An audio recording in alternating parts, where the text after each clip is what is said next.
We believe in a God who would rather surprise than condemn us, who would rather die than lose us, who throws parties to welcome lost people home. We are 18. A force. A community. A family.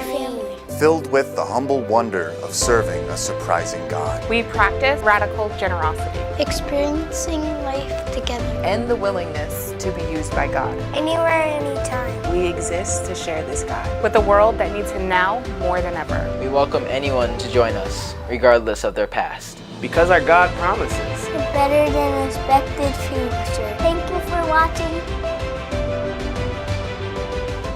Hello, Surprise family. This is Don Mosman, standing in for Pastor Matt this week as we continue the Summer Soak series.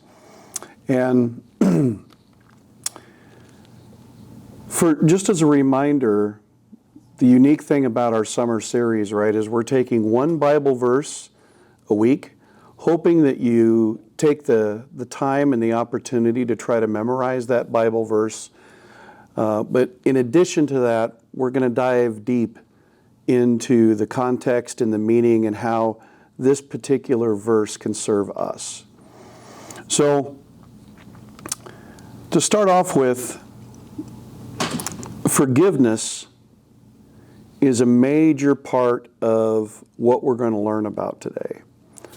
And that's sort of where we're going to start the discussion on our verse. It's 2 Timothy 4:16 and 17. And I'm going to start by asking, have you ever felt like you were going to need to ask for forgiveness for something as soon as you made the decision? Or, as soon as something came out of your mouth, you're like, okay, I'm going to need to ask for forgiveness about this because you knew that it was wrong or you knew that it was the wrong thing at that moment in time. I've felt that way many times in my life. And one of those times, I fancy myself as a bit of a practical joker, but sometimes I take these practical jokes a little too far. So I had a close friend of mine, a coworker who was retiring, and he was a vegetarian. And for years, he was, every time I would come in and in my lunch would be a sandwich or a hamburger, or something with meat in it, right? He would sort of give me the second, third, and fourth degree about how bad that was for me and how I needed to change my ways. And so here we are the day before his retirement, and I sort of wanted to pay him back for all of the days that he gave me a hard time about what I ate. So I decided to go down to McDonald's, and I bought a Big Mac meal, minus the drink, and I put the meal into a FedEx shipping container, and I overnighted it to his desk. And this was in July, right? So it was about 95 degrees. And so on the day of his retirement, he comes in and he's sort of cleaning up his office, and here comes this FedEx package that's delivered to him. And I'm thinking this is going to be kind of funny when he opens up the package, but when he opened up the package, the aroma from what was inside sort of overpowered him. Well, let's be honest, it overpowered everybody in the office. And he immediately threw up all over his desk. And that was not my intention. And I immediately started asking for his forgiveness because I really didn't think that through. Forgiveness is something that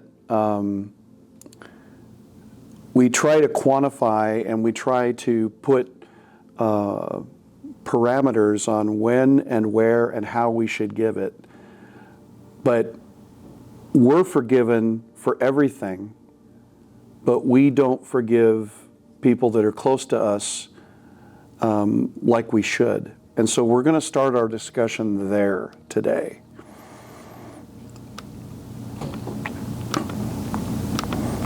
So let's start off with talking about 2 Timothy. as a chapter. It is mentioned by several people who have studied the Bible that Paul probably wrote 2 Timothy during his second imprisonment in Rome, following the fourth missionary journey, which is not recorded in Acts. He was expecting that death would come soon. He was in prison, and the chapter in the Bible of 2 Timothy is Paul's farewell letter to Timothy, who is at Ephesus, urging him to stand firm and asking him to come for one final visit, to visit Paul before he died. So that's sort of the context of the letter of 2 Timothy. So Paul writes to Timothy, and he writes to him to come quick because he doesn't know how much longer he's going to survive. And he speaks of some other trouble that the other disciples have encountered, and how many people have betrayed them, and how many people have betrayed their trust, right? So when you think about it, I mean, think about the situation that Paul is in, right? He's in prison. He's writing to Timothy, and he's saying, I mean, imagine somebody in that position in prison. I think I'm going to die, and I think it's going to happen soon. And the people that have surrounded me and my friends I've basically heard through the grapevine that the same things are happening to all of them. It's sort of like the world crashing in on him. And through that, right, through that context,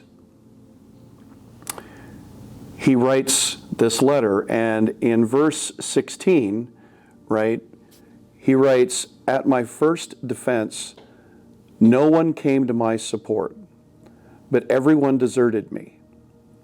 May it not be held against them." So let's sort of dive a little bit deeper into what Paul is talking about here. When we depend on the world is not going to let us down once in a while. The world is going to let us down every time.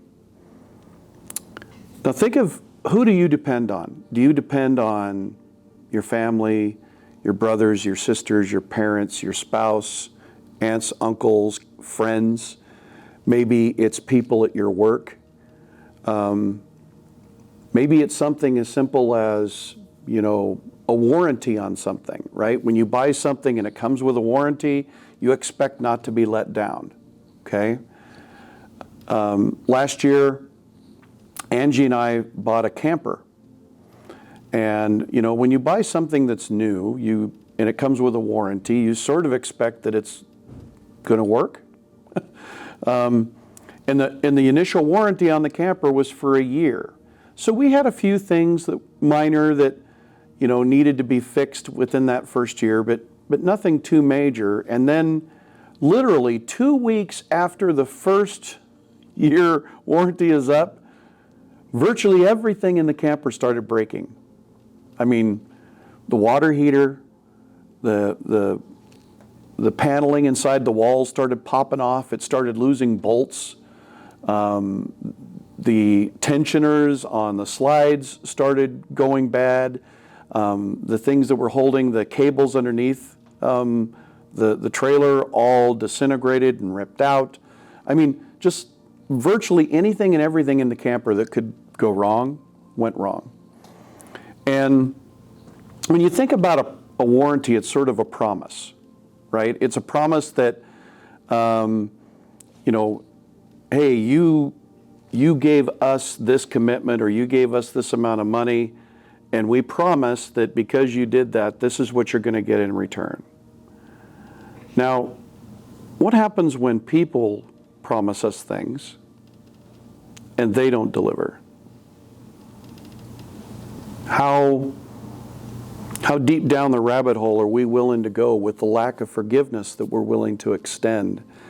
And the reason that we put ourselves in that position is because we depend on the world, we depend on people, we depend on things in the world.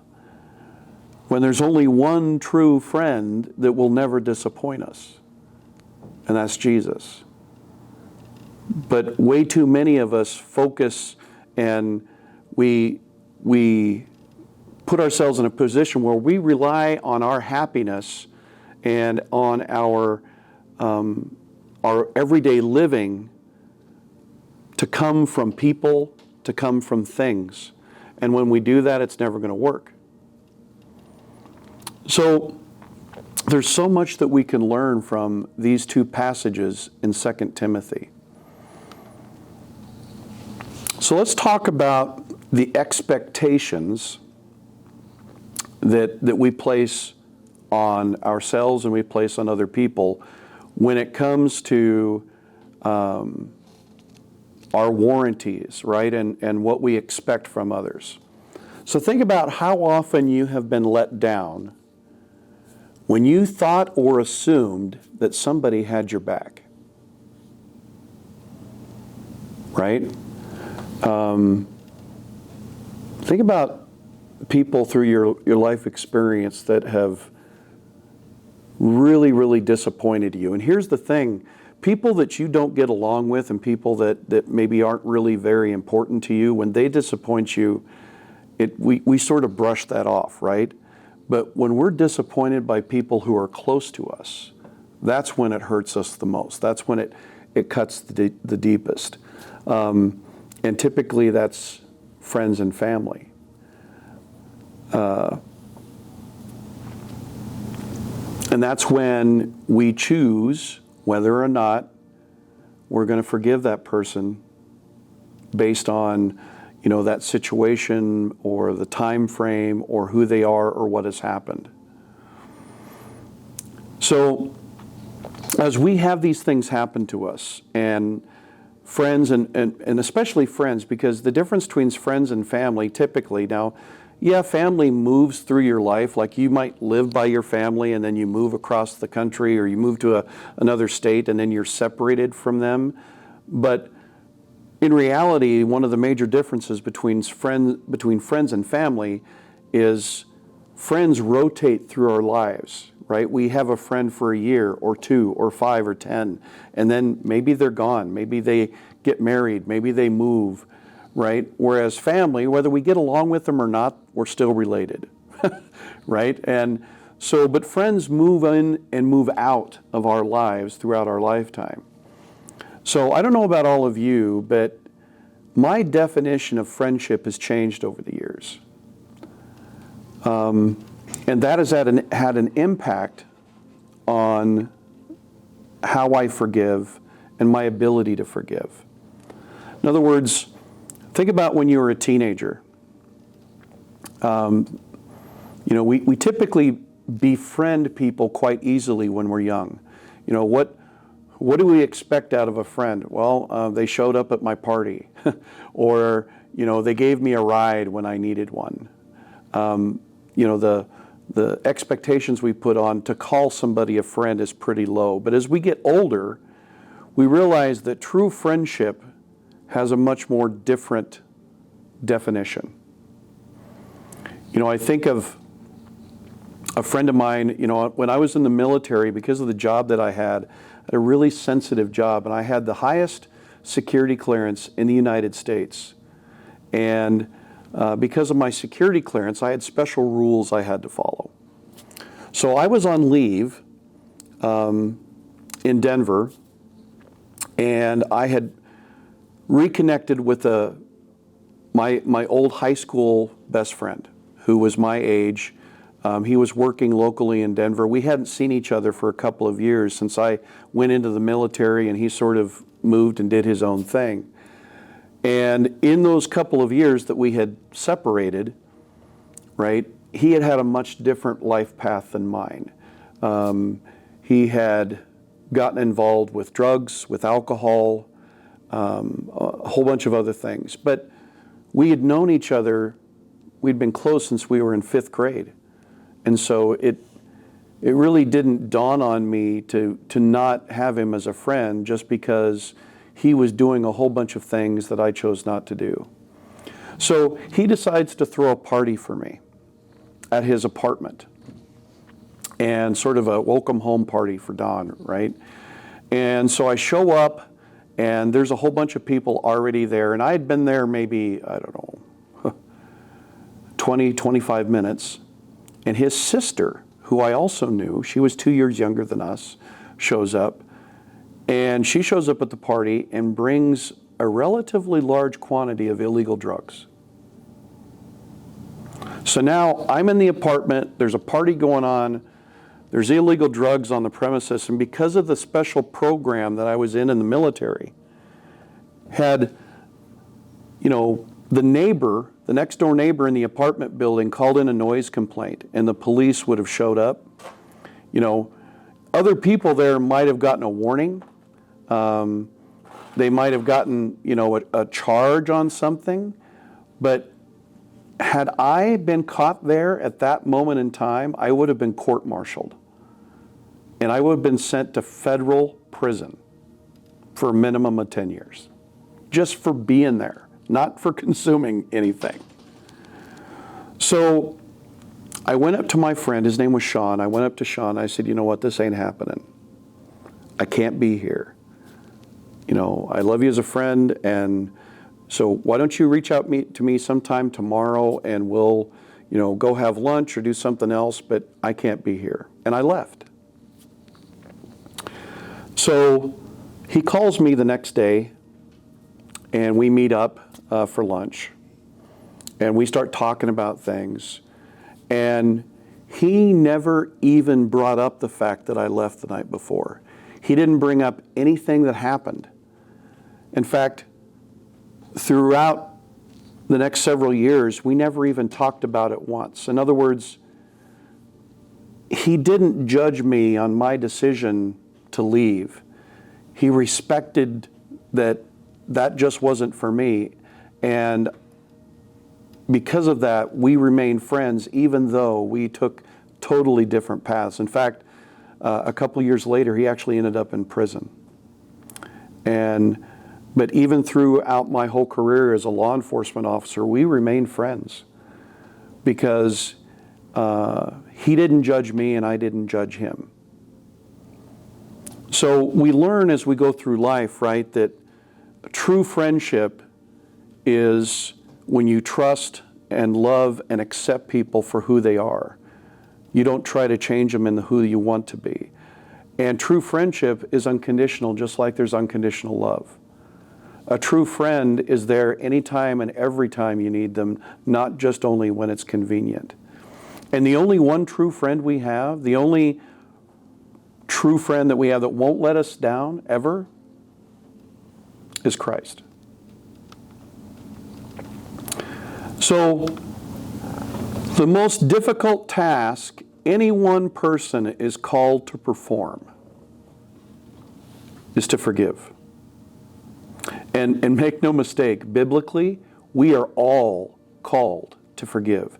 We are all expected to forgive, which I believe is why in the letter to Timothy, Paul wrote, right, that may it not be held against them. Just like somebody else who was, wrongfully treated, didn't hold it against the people that did that to him.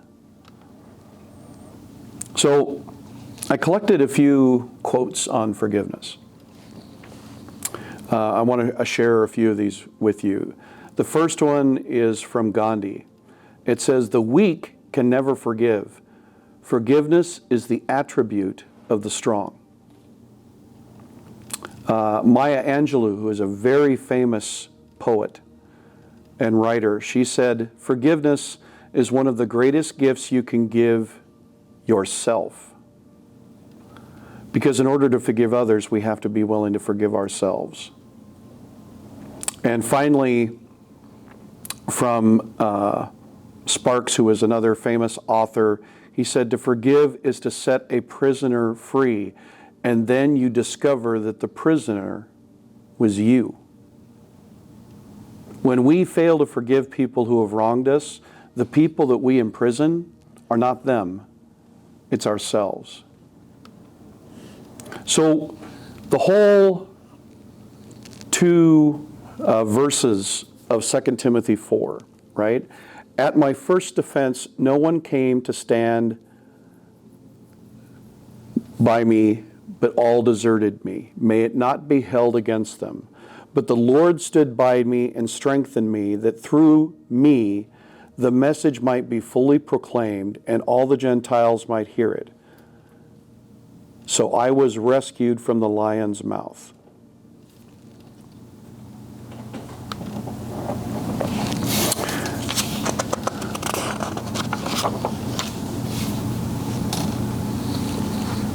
Some of you remember the faith story that I shared with Pastor Matt a couple months ago. And you remember that I was in a very, very difficult position and ultimately tried to take my own life.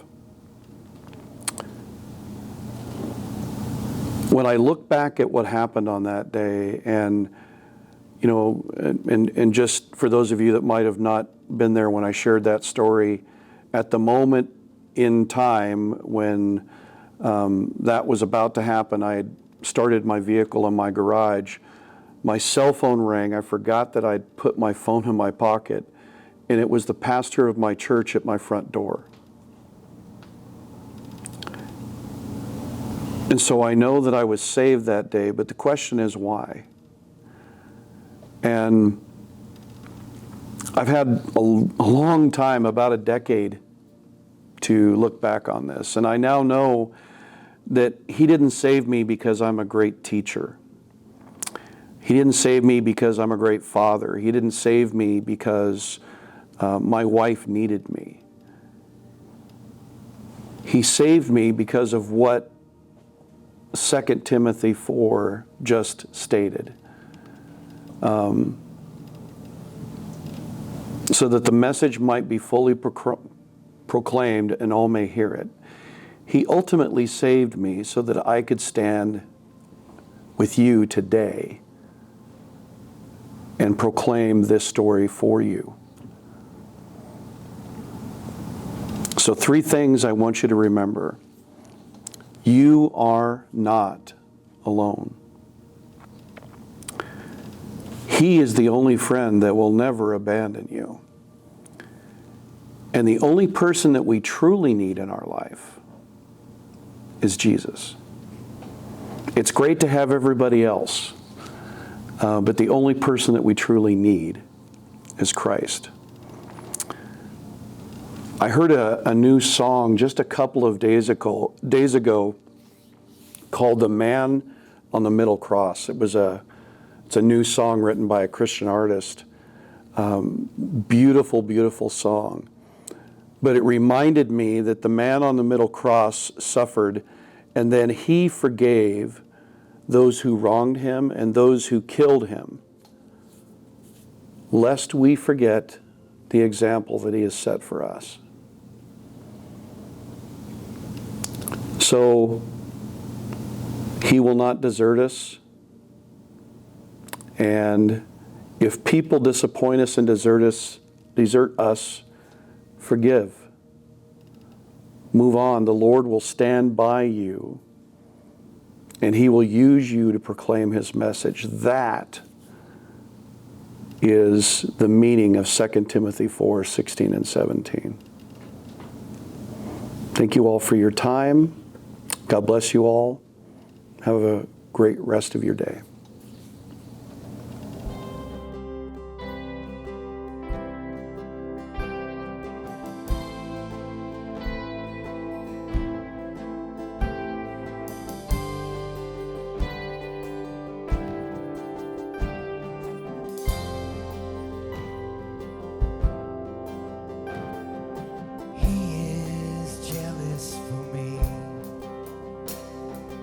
Love's like a hurricane.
know heaven meets up like an unforeseen case.